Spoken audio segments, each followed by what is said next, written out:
Welcome to the Washington Watch News Desk. I'm Casey Harper, bringing you today's big stories. Health and Human Services Secretary Robert F. Kennedy Jr. testified at an explosive congressional hearing today.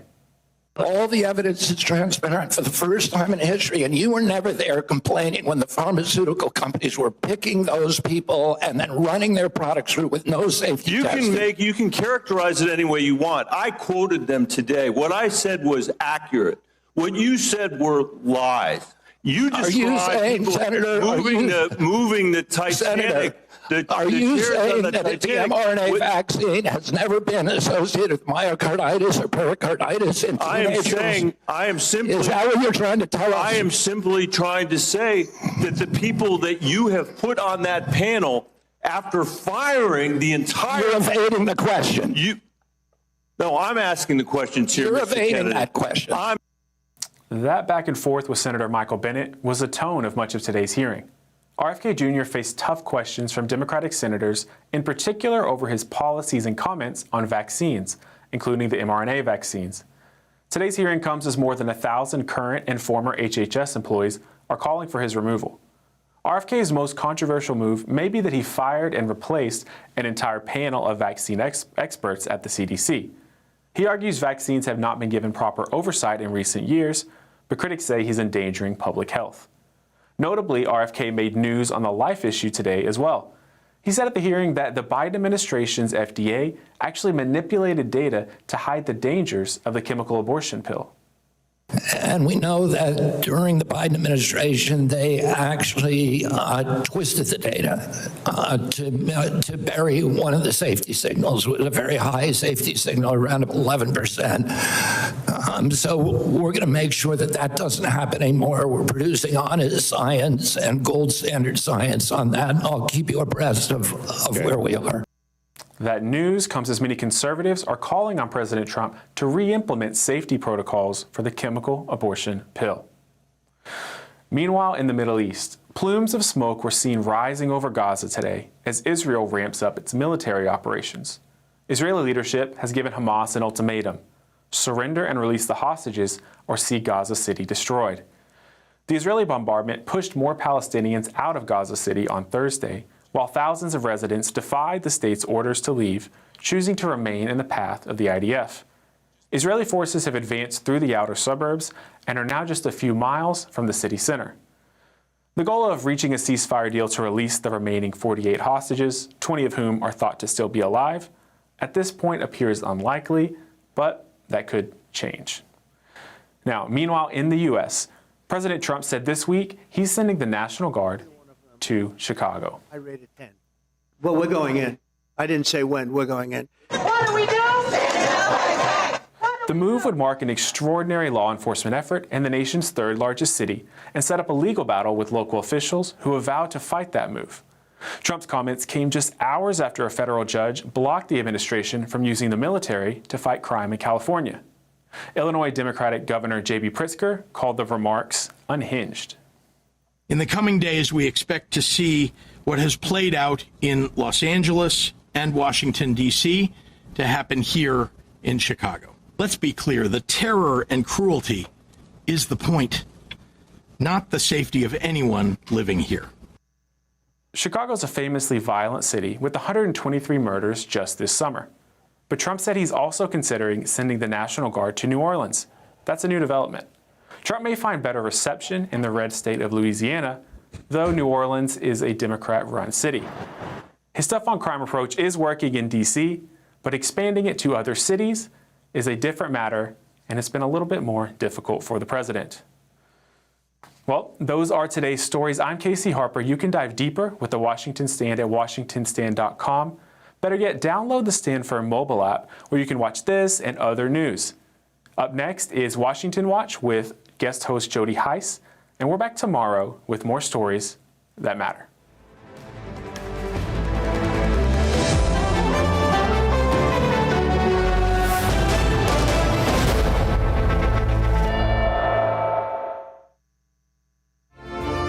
From the heart of our nation's capital in Washington, D.C., bringing compelling interviews, insightful analysis, taking you beyond the headlines and sound bites into conversations with our nation's leaders and newsmakers, all from a biblical worldview. Sitting in for Tony is today's host, Jody Heiss. Well, good afternoon. Welcome to this Thursday edition of Washington Watch. I'm Jody Heiss, Senior Fellow here at the Family Research Council, and an honor to be filling in today for Tony. We have a lot to bring your way in the next hour, so stay with us. First of all, with Congress back in session, so are the hearings. And when there are hearings, there typically are fireworks that often come with them. And among the hearings was one yesterday on how European online censorship laws threaten the right of Americans to speak freely online here in the United States. This legislation we've got will damage trade between our countries, threaten free speech across the West because of the knock-on rollout effects of this legislation from us or from the European Union. So I've come today as well to be a klaxon, to say to you, don't allow, piece by piece, this to happen here in America. Very interesting. That was UK Member of Parliament Nigel Farage yesterday during a House Judiciary Committee hearing, and I'll be discussing this here in just a few moments when I'm joined by Peter McIlvena, who works in the office of the UK's House of Lords, and he'll be coming to us from the UK. And Health and Human Services Secretary Robert F. Kennedy Jr. was on the hot seat today. He faced an angry group of Democrats who were upset over a number of things, including the recent shakeup at the CDC. In his defense, Secretary Kennedy said that those changes were absolutely necessary given the CDC's handling of the COVID pandemic. America is home to 4.2% of the world's population, yet we had nearly 20% of the COVID deaths. We literally did worse than any country in the world. And the people at CDC who oversaw that process, who put masks on our children, who closed our schools, are the people who will be leaving. So is Secretary Kennedy endangering Americans, as all the critics are claiming, or is he protecting them? Well, we will have that discussion with North Carolina Congressman Mark Harris, who will be joining me in just a little bit.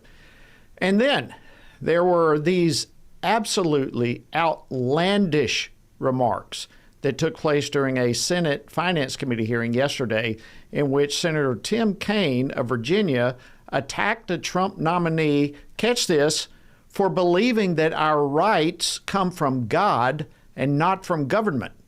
You state, and this is a quote from Secretary Rubio, our rights come from God, our creator, not from our laws, not from our governments. I find that very, very troubling. The notion that rights don't come from laws and don't come from the government, but come from the creator, that's what the Iranian government believes.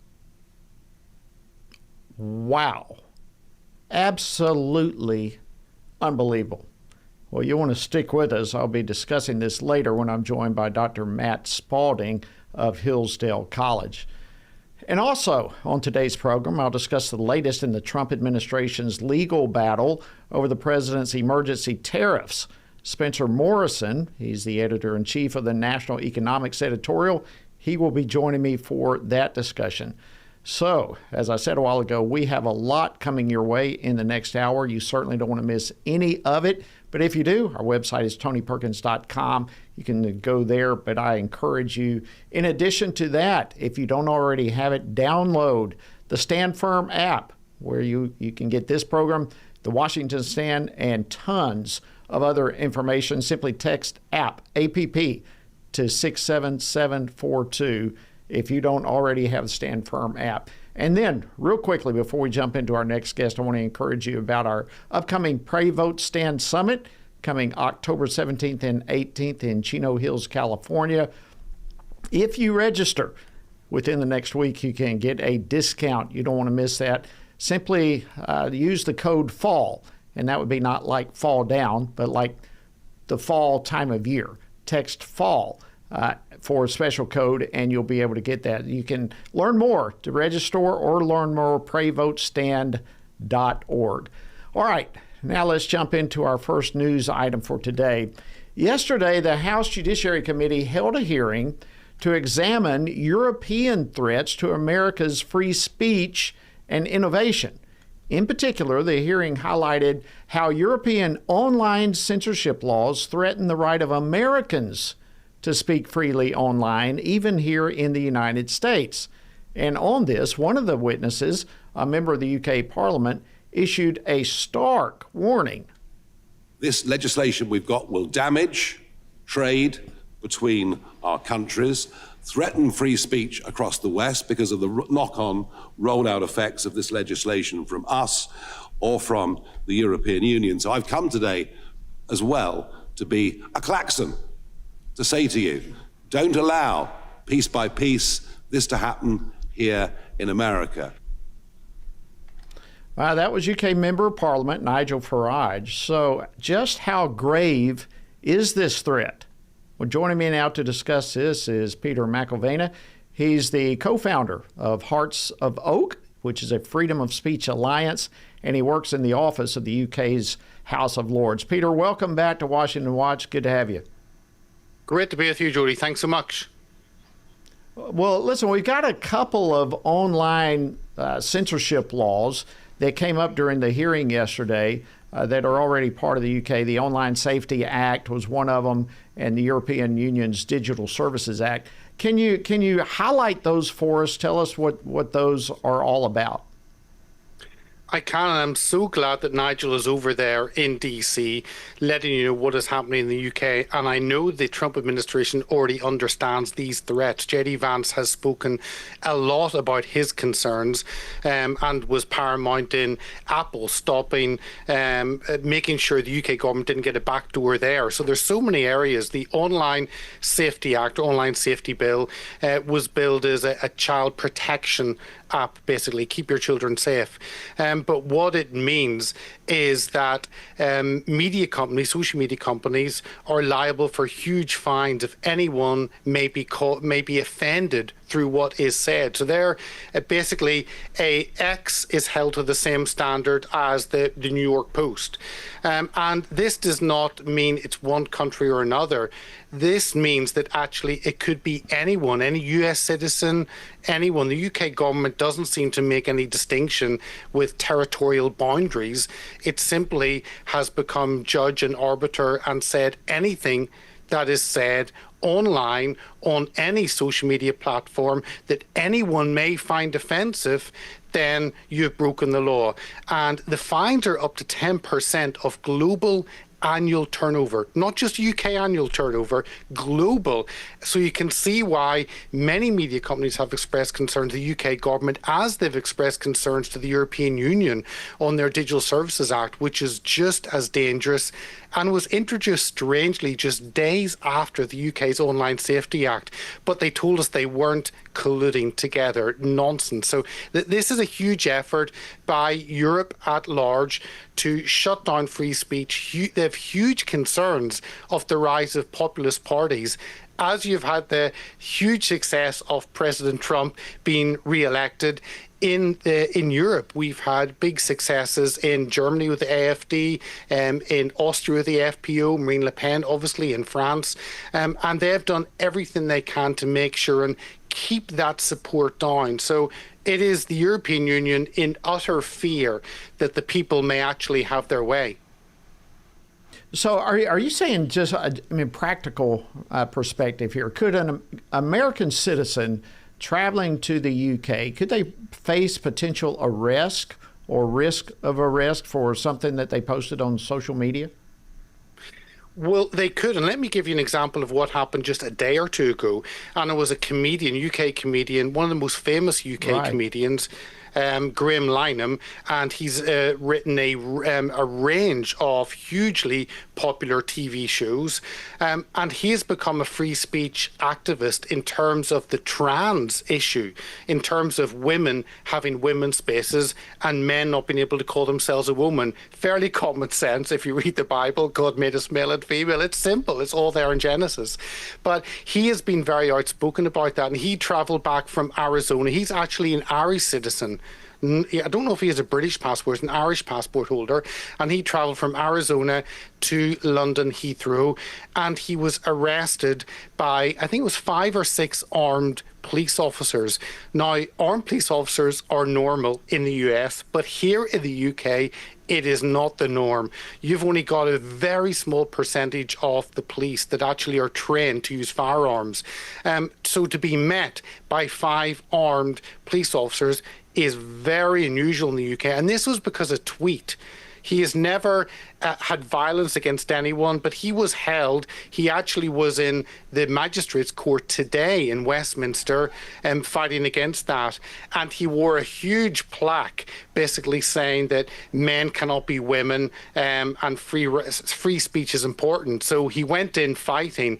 But an Irish citizen, and it could be an American citizen, and a lot of US friends have expressed concerns flying through the UK that they also could be arrested, because when you're in UK territory, you don't have any First or Second Amendment rights here. Right. Wow. Stunning. And look, we just springboard from here. We have covered this before, but it's not just free speech that can get you in trouble in the UK right now, but even your thoughts and prayers, even silent prayers. Are there any updates that you can provide on the public spaces protection order while we have just a little bit of time left here? Well, it is still in force, and it kind of mirrors the third clip you showed in your intro there, with shock from some of our politicians that you would say that everything we have is God-given. We have a utter collapse in our frontline politics of any faith element apart from Islam. Certainly Christianity is more or less non-existent in the front benches of both Labour and the Conservative government parties. So we have very few Christians in Parliament. And as you mentioned, your thoughts are now an arrestable offence, and prayer. So we have these restrictions outside abortion clinics. I think it's 500 feet. And around that 500 feet area, you cannot do or say or think anything that may hinder the operation of those abortion clinics. And we have had a number of people arrested simply for standing there and praying silently. We still don't know exactly what the law says on this, but the problem is when you bring in legislation that's very wide and vague, it then can be used by certain groups to push this through. And this has been used by certain police officers who hate Christianity, who are very aggressive on a Marxist agenda, and they're using those personal hateful beliefs against us as Christians to make sure and marginalise and silence not only Christians, but it's on the pro-life issue, those who stand for life, not even from a Christian point of view, that also is not allowed. So we really do need your prayers in the US for us here that will be overturned. That came in under a Conservative government. That's the sad state of affairs. And I know Nigel Farage is speaking up against all of those restrictions. Well, thank you so much, Peter McIlvaine, co-founder of Hearts of Oak. We appreciate you staying up and for joining us today on Washington Watch. Incredible information, and we will certainly be praying. Thank you for joining us. Thank you, Jody. All right, friends, we have a lot more Washington Watch coming your way after the break and a lot more issues to cover, so stick around. We'll be back. 3 years ago, the Supreme Court issued its historic Dobbs decision, a ruling that overturned Roe v. Wade, which for nearly 50 years imposed abortion on demand, silencing voters and bypassing the democratic process across the country. The Dobbs decision was a huge step forward against abortion, but it didn't outright ban it. It returned the power to the people.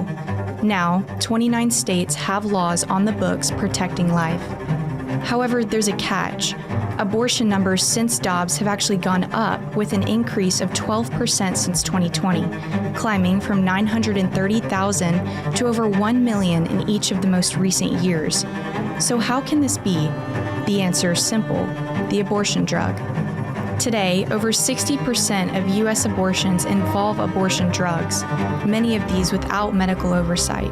In 2021, the Biden administration quietly removed bare minimum long-standing safety protocols for the abortion drug that have existed for 20 years to protect women from life-threatening risks and ensuring informed consent. The Biden DOJ then declared that they would not enforce the Comstock Act, which prevents the mailing of anything that causes an abortion. This is not only illegal, but also dangerous. A study shows nearly 11% of women who take the abortion drug end up in the emergency room with serious complications. Unless the Trump administration reverses these reckless Biden-era policies, pro-life laws will remain largely symbolic. Without a full review and repeal of mifepristone, unborn lives will remain in grave danger and pregnant mothers will remain at risk. Let's stand for life and end this mail-order abortion drug pipeline. Sign the petition urging the Trump administration to take action at frc.org/stopchemicalabortion. In the beginning was the Word, and the Word was with God, and the Word was God, and the Word became flesh and dwelt among us, and we have seen his glory.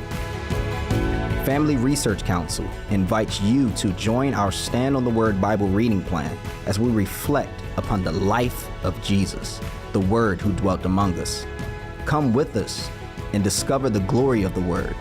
Read the Gospels and witness the life-changing story of Jesus, his life, death, and resurrection. Come read how Jesus transformed the lives of common people and how those same people transformed the known world through the power of the Holy Spirit. Come with us for 10 to 15 minutes a day and read the entire New Testament before the new year. Find our Bible reading plan and daily devotionals from Tony Perkins at frc.org/Bible. Join us and stand on the Word.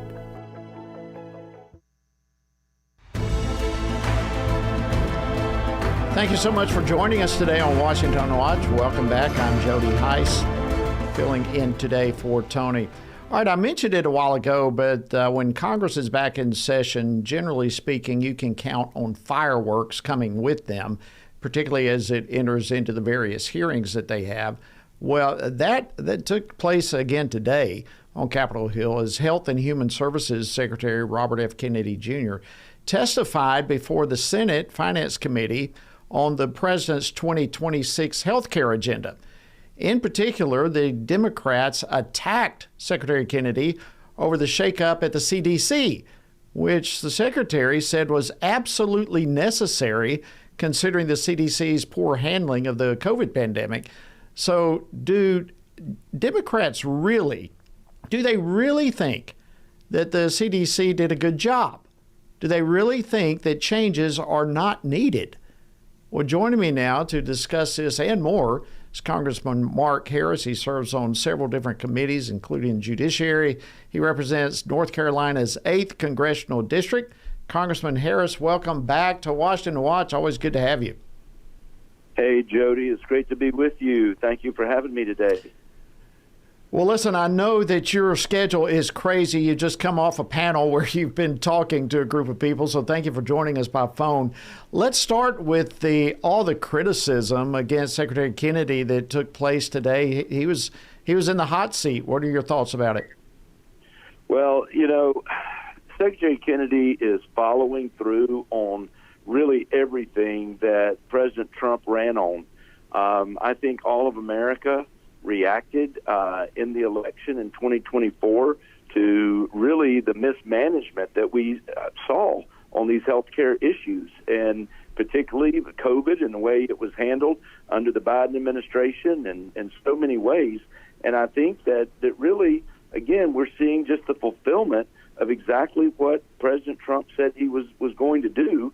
And I think Secretary Kennedy is making sure that occurs. Yeah, I tell you, some of the footage that I've seen, some of the clips, he was standing pretty tough in the midst of a very hostile environment. Among them was the top Democrat on the Senate Finance Committee, Oregon Senator Ron Wyden. He described that the U.S. is in the midst of a healthcare calamity But you listen to that, Congressman Harris, and I don't know, maybe I'm mistaken. It sounded more like he was talking about the HHS under the Biden administration. Your thoughts? Oh, I would agree with that 100%, Jody. I mean, when you look at really trying to get confidence restored in our healthcare and in government in this country, that's been a big, tall order. And this administration, I think, has really done a great deal to restore confidence in the leadership that's there. And so for Democrats to compare what's going on to being chaotic that's pretty rich. I find that quite fascinating.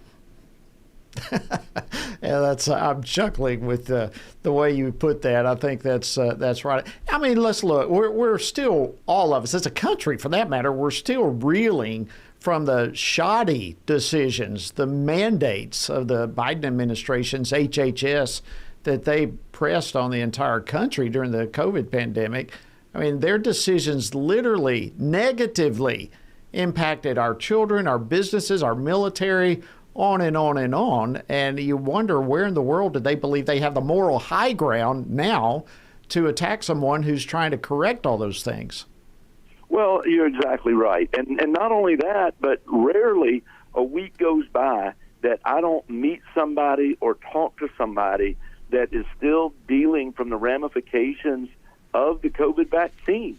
I mean, I've got folks in my district that talk to me often, very concerned because they're still dealing with the side effects, the fallout that came from from taking the vaccine that was mandated as it was. So I agree with you. I think for this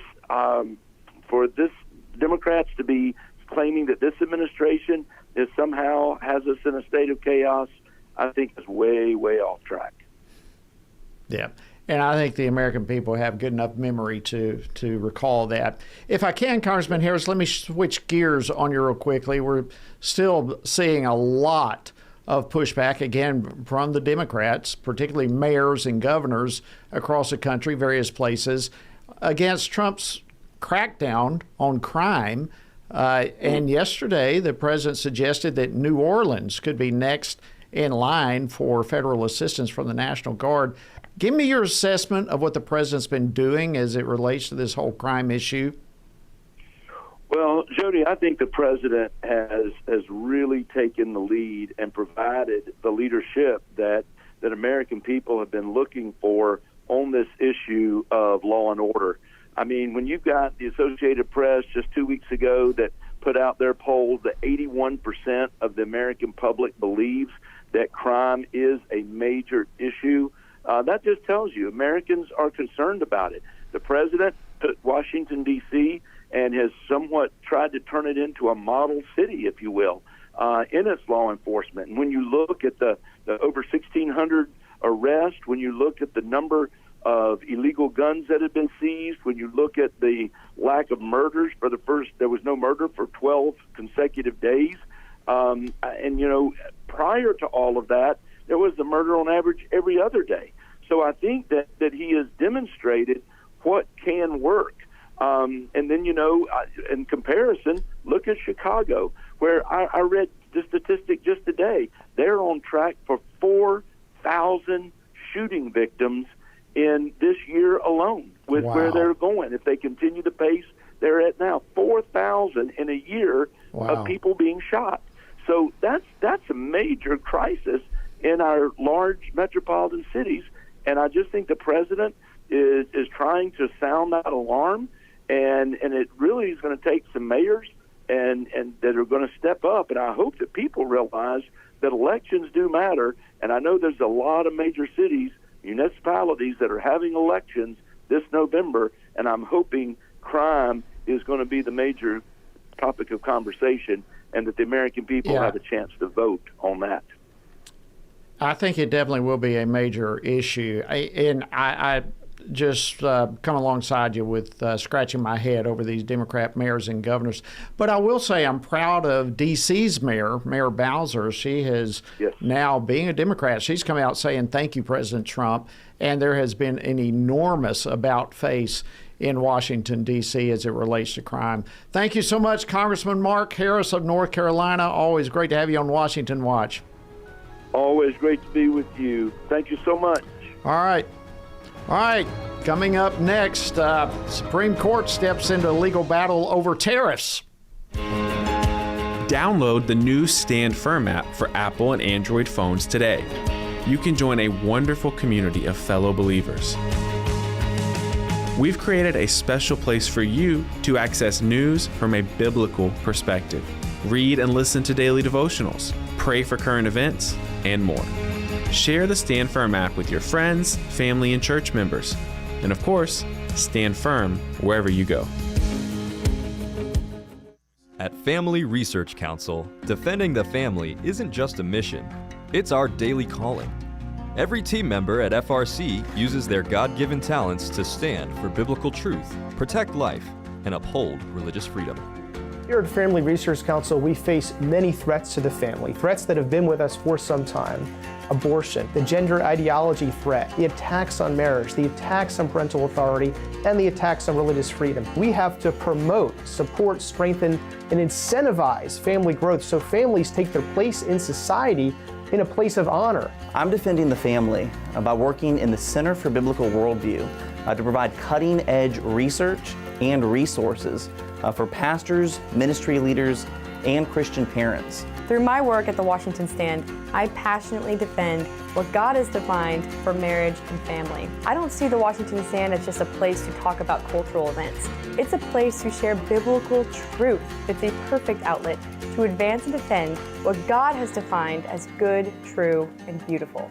Because of you, we're able to frame things in such a way that help Christians stand for truth on the things that matter most, like life, faith, family, and freedom. Thank you for standing with us. Thank you for your support. It is so critical to the work that we at Family Research Council are doing day to day as we support and strengthen the family. So thank you.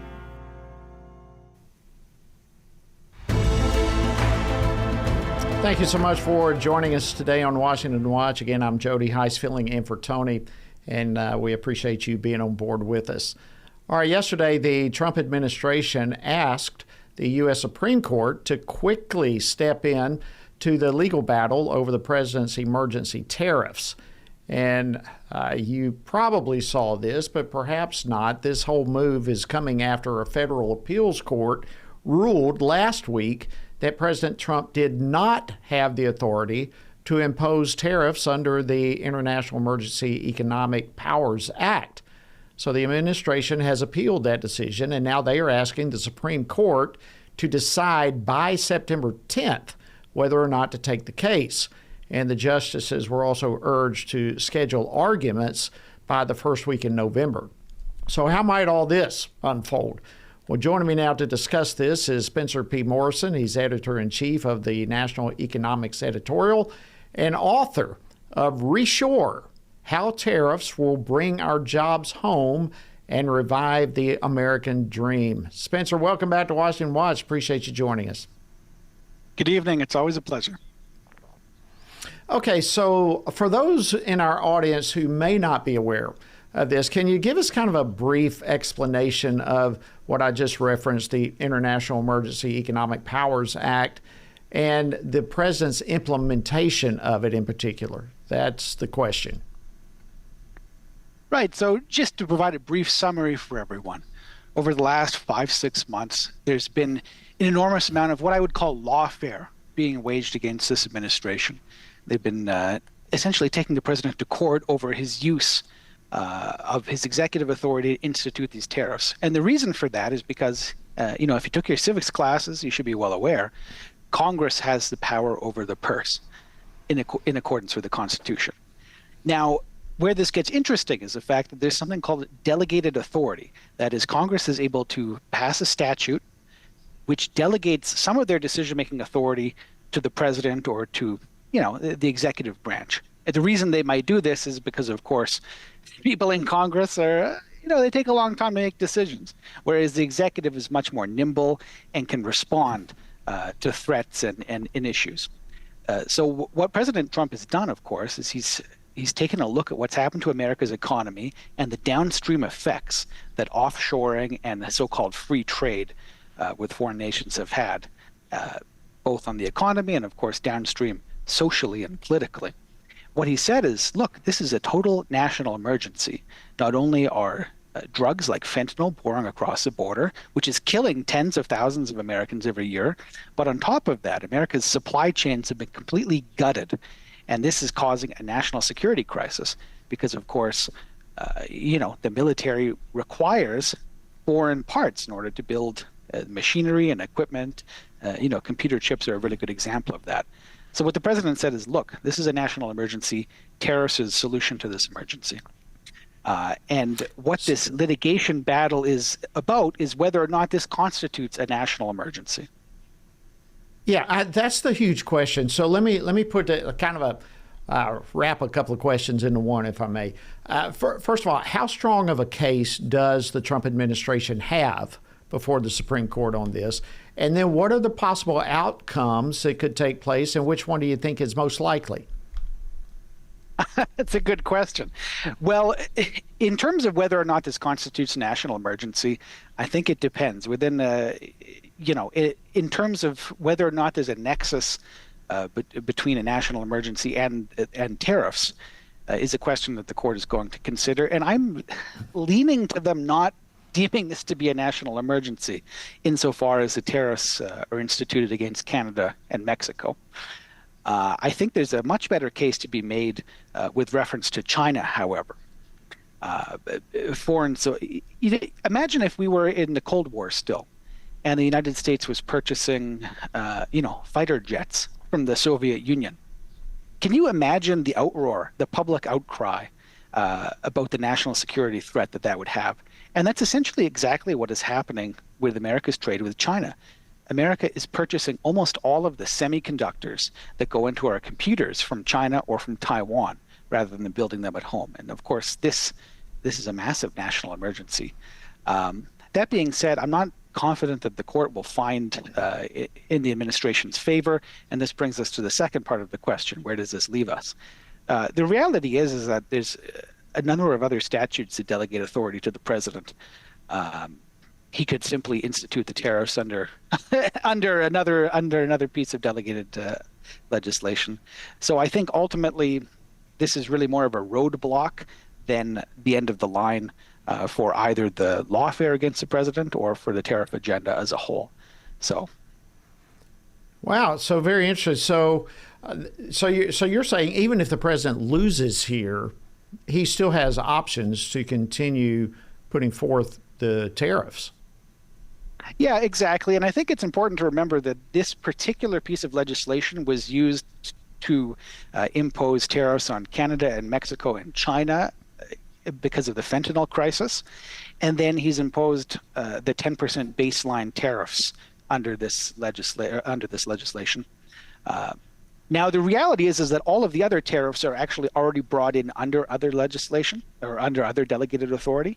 So this is only going to impact a certain subset of what the president has done. So it's not the end of the tariffs by any stretch of the imagination. And I think, frankly, he could fit this in perhaps more snugly under other branches of authority to begin with. Wow. Thank you so much, Spencer Morrison, Editor-in-Chief of the National Economics Editorial. Fascinating discussion. Deeply appreciate your input. Thanks. God bless. All right, coming up next, U.S. Senator Tim Kaine of Virginia says that our rights do not come from God, they come from government. And he said that if you think otherwise, you're in lockstep with Iran's hardline Islamic government. Really? Stay tuned. We'll go there after this break. Family Research Council is committed to advancing faith, family, and freedom from the East Coast to the West. So FRC is going to Southern California for this year's Pray, Vote, Stand Summit, October 17th and 18th at Calvary Chapel, Chino Hills. Join us for this powerful gathering of Christians desiring cultural renewal and spiritual revival. The Pray, Vote, Stand Summit brings together Christian leaders, issue experts, and government officials for a time of prayer, inspiration, and action. Together, we will seek God's guidance for our nation and engage in meaningful discussions on the intersection of faith, government, and culture. If the spiritual foundations and the cultural walls of our nation are to be rebuilt, we all have a role to play. May we each find our place on the wall as we build for biblical truth. Register now at prayvotestand.org. That's prayvotestand.org. Jennifer, it's so exciting to be here with you today talking about our new book, Embracing God's Design. Who is actually going to benefit from reading this book in your view? There's so many different audiences that can benefit. The first one are counselors themselves, right? Because we have some material in there where we really address the gender dysphoria diagnosis and what is wrong with it. We have information for people who are wanting to go back to embracing God's design for their life. This is really magical to have the therapist and the individual who suffered come together and write about why this is happening and why we're seeing this. And we brought all of that experience to the table. We want to see people walking in the fullness of who God has called them to be and not a false identity. Order today at embracethedesign.com. How should Christians think about the thorny issues shaping our culture? How should Christians address deceitful ideas like transgenderism, critical theory, or assisted suicide? How can Christians navigate raising children in a broken culture, the war on gender roles, or rebuilding our once great nation? Outstanding is a podcast from the Washington Stand dedicated to these critical conversations. Outstanding seeks to tear down what our corrupt culture lifts up with an aim to take every thought and every idea captive to the obedience of Christ. Whether policies or partisan politics, whether conflict in America or conflict abroad, join us and our guests as we examine the headlines through the lens of Scripture and explore how Christians can faithfully exalt Christ in all of life. Follow Outstanding on your favorite podcast app and look for new episodes each week. You're tuned in to Washington Watch. I'm Jody Heiss, filling in today for Tony. All right, before we dive into this final segment, just one more reminder. Fall is just around the corner, and so is our Pray, Vote, Stand Summit. It's taking place again October 17th and 18th in Chino Hills, California. This is a powerful, powerful event. Christian leaders, experts, government officials, prayer, inspiration, action items, on and on. You don't want to miss this. I can just tell you. And if you'll register now and use the code FALL, F-A-L-L, then you'll save $30 on the summit package. So it's a special discount offer that only goes through Friday next week, September 12th. So register now. You can learn more by going to prayvotestand.org, prayvotestand.org. Okay. Yesterday, the Senate Foreign Relations Committee had a nomination hearing for Riley Barnes, a former U.S. State Department official who has been tapped to serve as the Assistant Secretary of State for the Bureau of Democracy, Human Rights, and Labor.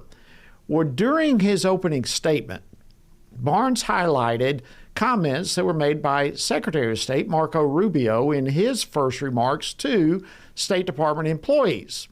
And in those opening remarks, Secretary Rubio had talked about how all men are created equal. And he said, because our rights come from God, our Creator, not from our laws or our governments.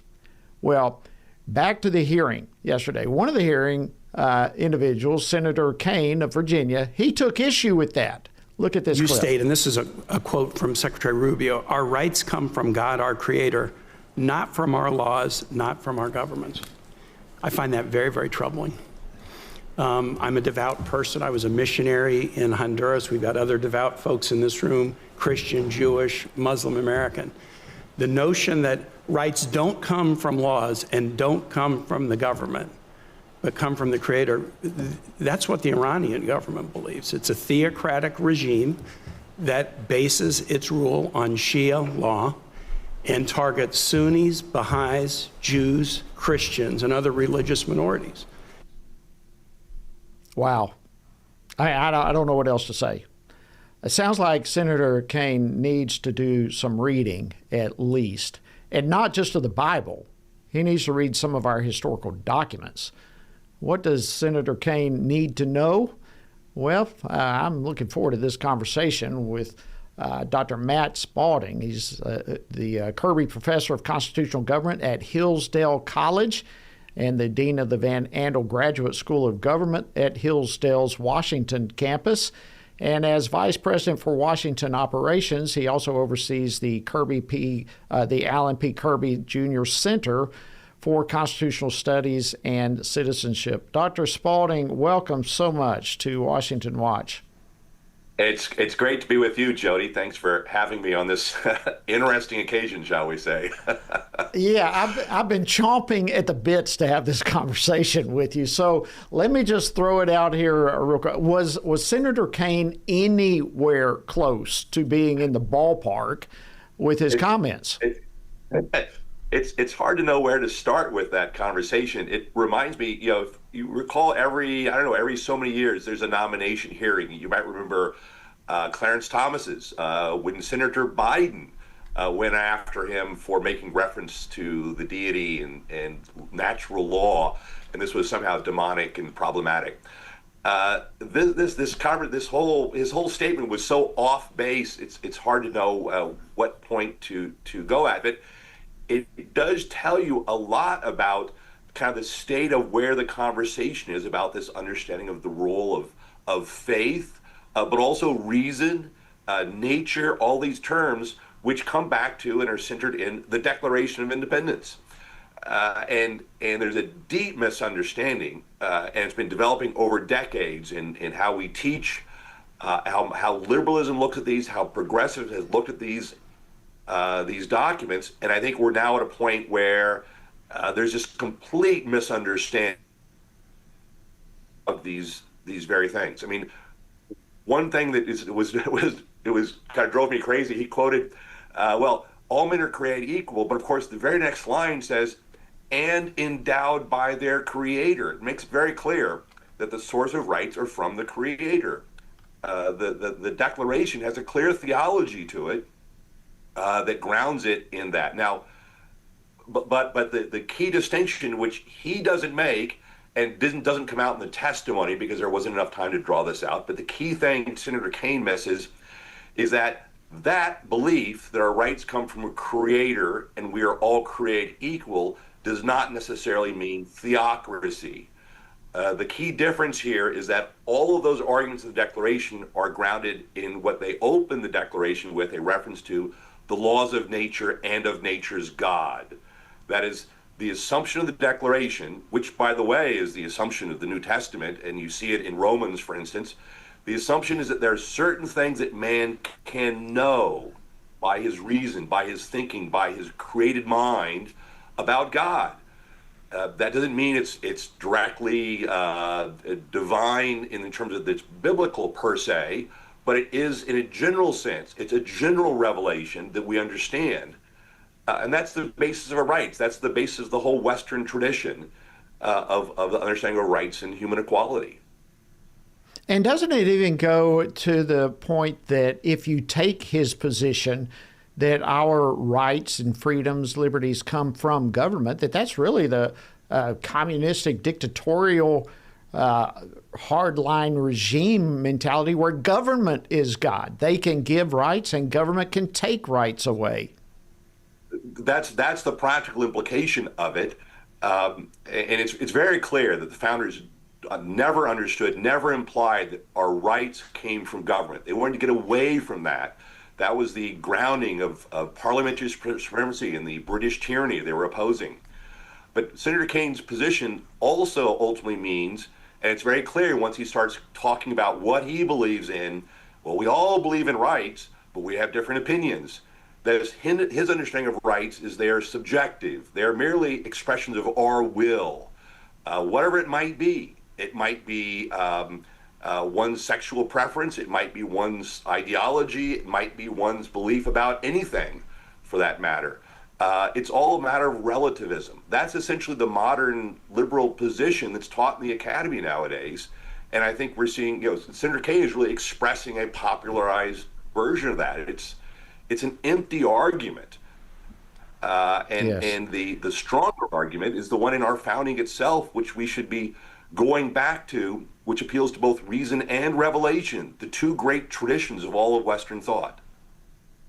Absolutely. And it's the duty of government to secure those God-given rights for everyone. And it's just astounding that he said, and to think that he was a candidate for vice president in 2016. I mean, had Hillary won, we would have had this in the stunning. Well, but recall here, I think what Senator Kaine is expressing is a common opinion in mainstream academic thought, but also mainstream kind of liberalism, if you will, about the source of these rights. One of the things we've lost, we talk about the problems of civic education and history, and we're not learning things anymore. But the key thing we have lost, the grounding, is really the argument that underneath all of this history, all of these concepts, all of these rights, or equality, consent, all these things depend upon a source outside of ourselves, outside of history, outside of our particular subjective whims, outside of government. Well, what is that source? If you look at it over time, going back to the Greeks and the Romans, and then through the whole Christian tradition, it's this concept of nature, which then becomes God's nature and creation, and you see it expressed in the Declaration. It's not meant to be particularly sectarian. It's not Baptist or Catholic or anything like that. It's not Jewish. It's a general recognition of a creator and a creator God, who, by the way, is also a supreme judge of man's rectitude of his intentions. It's also divine providence. It's clearly there. And they want to so much get rid of that influence that they essentially erase it completely, as opposed to the founders' argument, which was, it's not particular. It's not a fight between Catholics and Protestants or different forms and different beliefs. That's why we have religious liberty.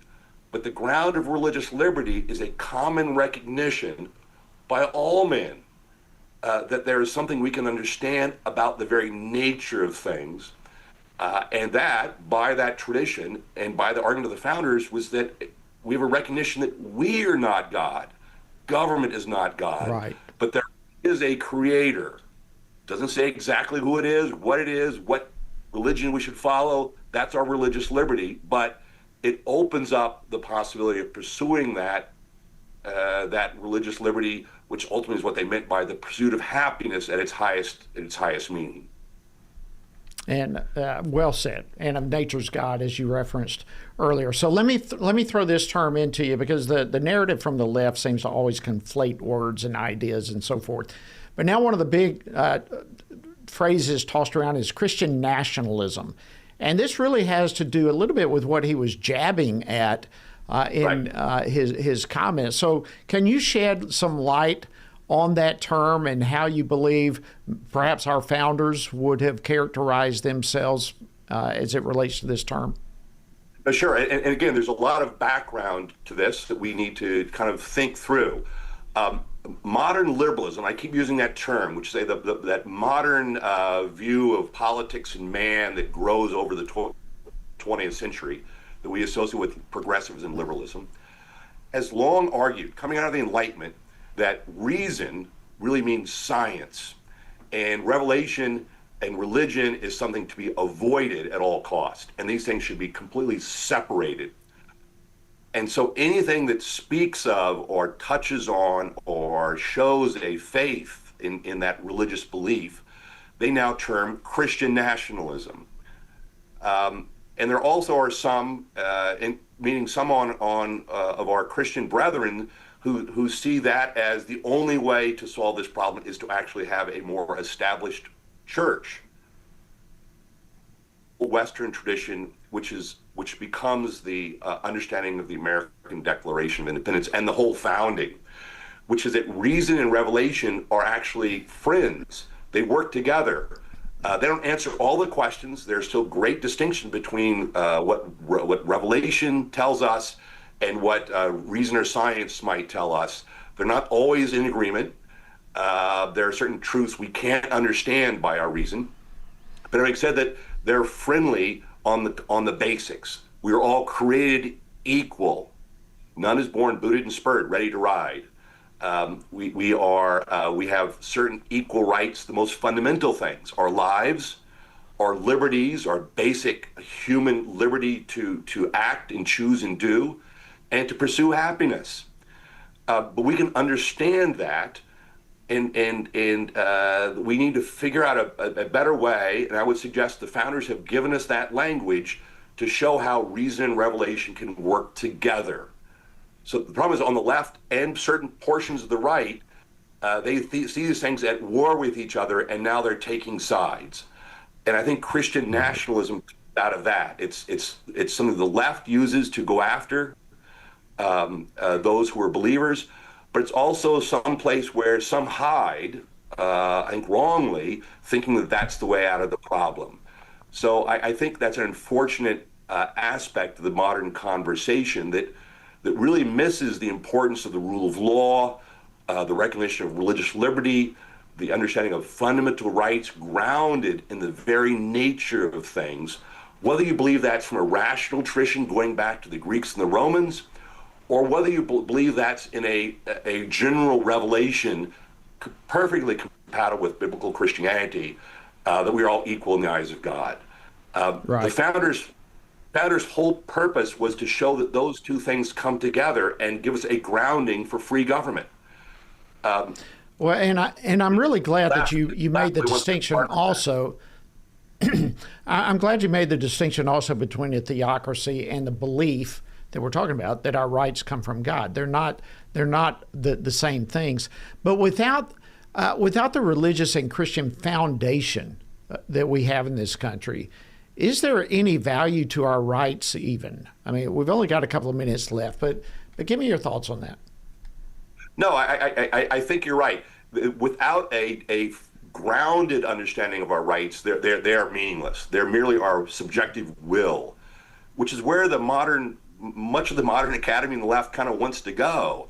That's a deep fundamental problem. That is the problem, if you will. But it's not a theocracy to say that we believe that all men are created equal and we're endowed by our Creator with certain unalienable rights. The beauty of what the Americans did, the founding, the Declaration, religious liberty in the Constitution, is to recognize that grounding, philosophical and theological grounding, but it doesn't necessarily make it that the basis of our rights. You have rights and I have rights because we are human beings. We believe that that's because God created us as human beings and created us equal. That's the core understanding.